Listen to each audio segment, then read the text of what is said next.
Upasamhara, the conclusion. The autumnal winds had started blowing to rob away the warmth from the air. The grass had begun losing its green and was turning gold. The harvest season was over and the granaries were full, so also the farmers who did not have to sweat it out in the sun. So also were their families who could think of exchanging the hard-earned grain with cloth and other things which had not been useful while working in the farms. Li Er was on his way back from the emperor's court, where he worked as an astrologer and a religious advisor.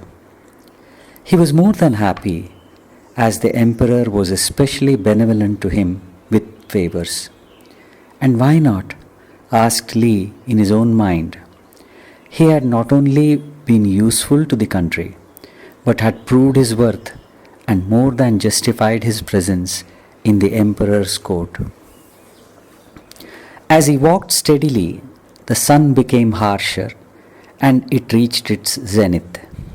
He was pleasantly tired, as one does when one does something which one likes most, for Li liked walking more than any other occupation, as he experienced that his thoughts got more and more organized with this activity. Seeing a huge tree spreading its thick and benign shade, he sat under it, stretching his legs. A nightingale sang, using one of the branches for a stage, and its note was so sweet that even an owl sitting in the tree hollow was inspired and joined by supplying a kind of monotone to the song. Nearby, the gurgling sound of water from the water wheel could be heard. Everything was as peaceful as it could be. Li had always taken pride in his power of observation, and the nature just fascinated him. His eyes fell on the canopy of the tree itself. It had turned flaming red from the usual lively green. How strange the nature is, felt Li. There is beauty at every stage of its life. While life was represented by green, the old age by red, and death was represented by yellow. Suddenly, his eyes fell on a beautiful mustard yellow leaf, dismembering itself from the mother tree and falling. For Li, however, its fall appeared almost eternal. In its journey, Li had seen his own life and death. He never went back to the emperor's court.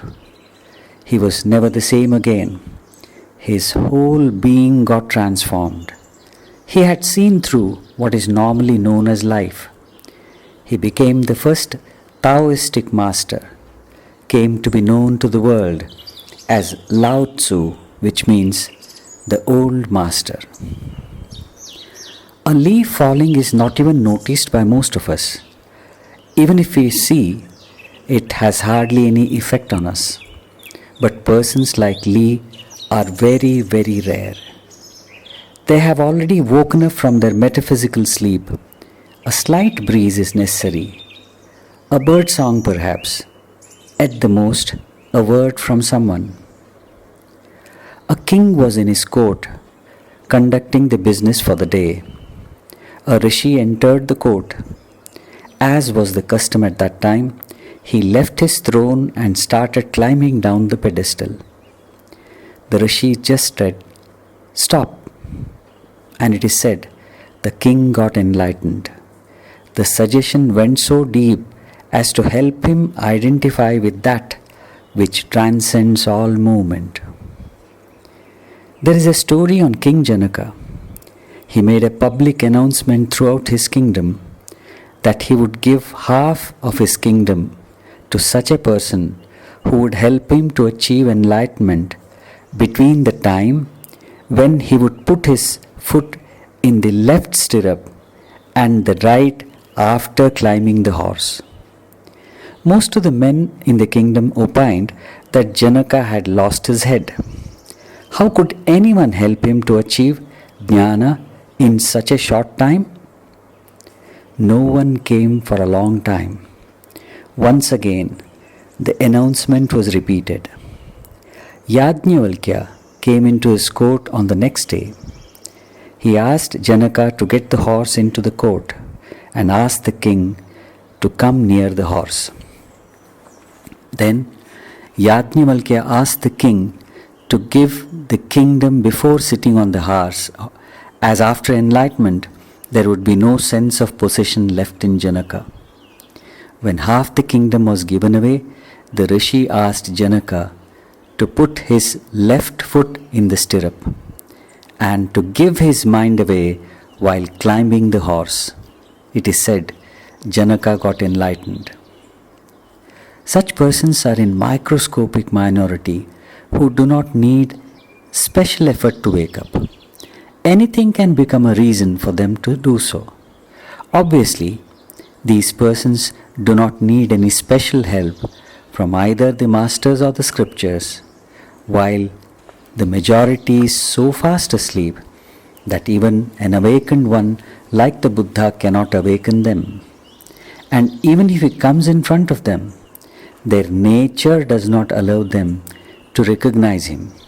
So neither the enlightened ones nor the Shastras are of any use to them. On the contrary, they get angry on them, for a person in deep sleep hardly likes anyone waking him up. There is a minority which realizes that the metaphysical sleep is the cause of all misery and they are interested in waking up from it. They have a gut feeling that life as such is not just survival, but it must have something else to it. They are like the bird which has realized that it has been imprisoned and is using its wing to fly within the limited space of the cage without much success. And since they are tied to the ground with their habitual involvement and indulgence, they may or may not recognize the enlightened masters. If they can recognize, they are saved, no doubt with their own effort and the company of the enlightened persons. But not everyone is fortunate enough to recognize such persons, even if they are available. To those who are at such crossroad, scriptures like the Yoga Vasishta can be of great help. The boredom due to repetitiveness of life, the realization that the misery is due to the involvement with the impermanent and the subsequent invasion of desires, anger and the like, which are initiated by the ahankara, and an intense aspiration to come out of them. How do these dawn on a person have been beautifully analyzed in the Vairagya Prakarana. Initially, the behavior and the observation of such a person appears life-negating. It is necessarily so, for the chains become painful and are discovered under the light of involvement and indulgence. And the involvement and its progeny indulgence can be reduced by keeping oneself physically away from the objects which cause them at least in the initial stages. The realization of the impermanence of life, or the innate gift of misery in all the so-called actions, definitely turns the eyes towards such literature, giving the details of the journey, goal, illustrated with the lives of the enlightened masters. But then, one may get stuck to the intellectual gymnastics and theoretical philosophy. It is like going on a trip by sitting on an armchair in front of the fireplace, at the most watching a television. One has to start the journey no matter how humbly. Mumuksha Prakarana gives the attitude one has to have and nurture which prepares the pilgrim for undertaking the long and arduous journey. It gives the reason for the state of misery as the Ashubha Vasanas, the binding tendencies which can be thinned with the help of Shubhavasanas, the freeing tendencies, like using a needle, which is also a thorn, to remove the thorn from the body. The Shubhavasanas are developed to thin the Ashubhavasanas.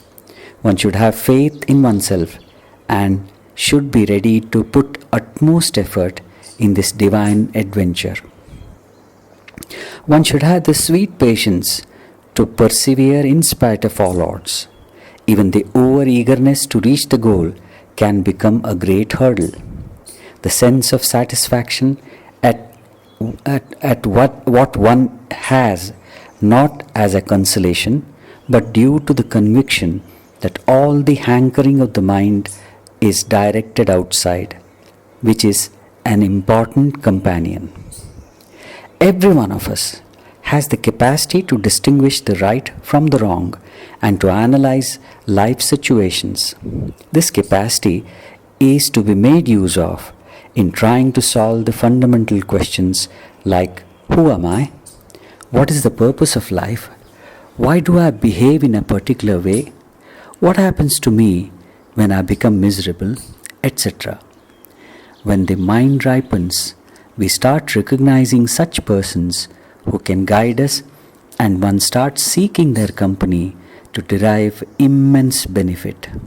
These four companions, Shama, Santosha, Vichara and Sadhu Sangha, have been called as the four sentinels of the palace of Mukti by this scripture. With constant Vichara, one starts getting convinced that the real culprit of all the life's problems is the I, which is behind all experience, action and reaction. How does it originate? How is it intimately connected with either the Shubhavasanas or the Ashubhavasanas? How does its thinning or thickening affect our life? These are some of the questions answered in the Utpatti Prakarana. Having a blossomed ahankara, it is better in most cases to allow the ahankara to ripen, for if it is suppressed, it can raise its head any time.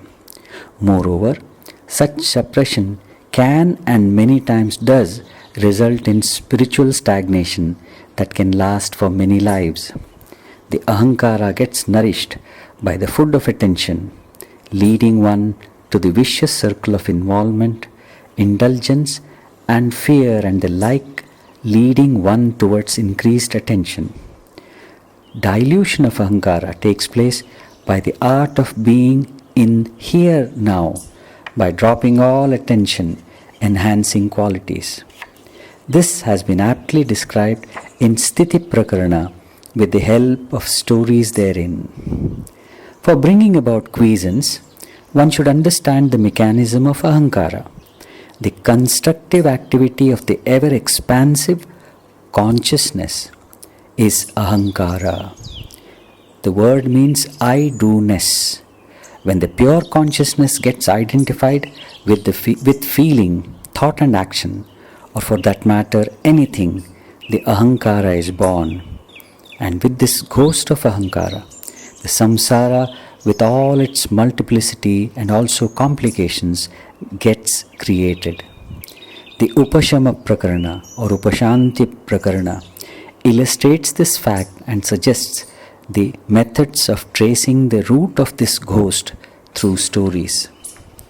The ahankara manifests in different forms of activity: prana or pure activity, thought, feelings, and finally gross action. The tracing of ahankara is effected by different methods like prana vidya, ritualistic worship, and unattached action. These are described through the stories in the last episode entitled Nirvana Prakarana. After tracing the root of I-do-ness, one reaches the state which can be called as the watcher on the hill. And this is a very lofty state compared to the indulgent and involved state. But the watcher continues to be like a glass wall in front of the non-dual reality, stopping one at the penultimate state. Sri Ramana Maharshi used to call this as the policeman posted to stop the mischief of the thieves called thoughts and their children, the actions. Even this policeman is to be withdrawn into the reality. We should be very careful not to interpret the teachings of this scripture for escapism, because after the dialogue with Vasishtha, Rama devoted his entire life for activity characterized by compassion, love and service of the people. He was at such a point to totally separate himself from action, non-action, and involvement and non-involvement. He had realized the oneness of existence. At the same time, we should remember that each one of us exists according to one's own nature. Some of us may continue to work like Rama and Krishna, while others may continue to just be and doing only such actions which are spontaneous, apparently leading an inactive life.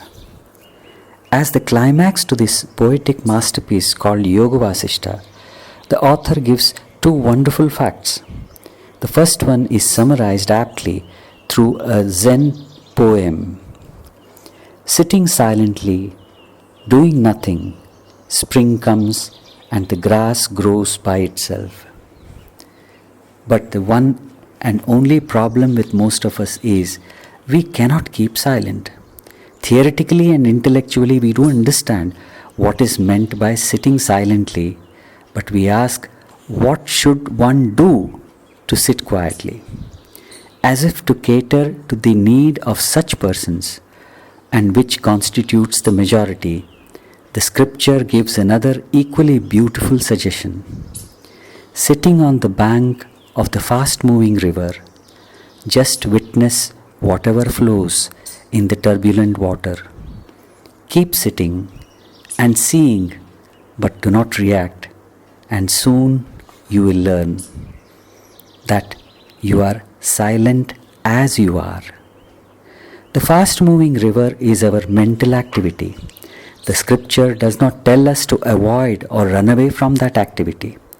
It asks us to learn the art of passive, non-involved witnessing. Even if all the chapters are not studied by a seeker, and it is really not necessary to study them, if one remembers asamvedana, non-reaction, and tushnim sthita, to sit quietly, one would have understood the essence of the scripture. Once a person reaches the stage of sakshi, everything merges into one single whole. Then there is nothing to hold, nor even anything to avoid. One simply is. It was twilight, when the hectic activity finally succumbs to the silent strength of the night. All animals and birds and people were preparing themselves for the relaxation and rest. Some of the people were entering the places of worship, be it a mosque or a temple or a church.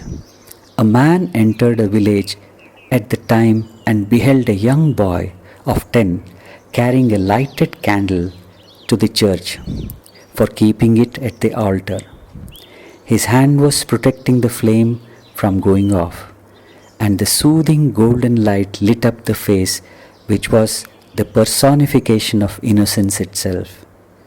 Charmed by the sense of sublimity, the man asked the child, maybe just to build a bridge between him and the child, and not really with any intention of getting a reply, "My dear boy, from where did this beautiful flame come?" Innocently, the boy looked into the eyes of the stranger, then on to the flame. Suddenly he blew the flame off the candle, and with the ringing laughter he said, "From the same place where now it has returned."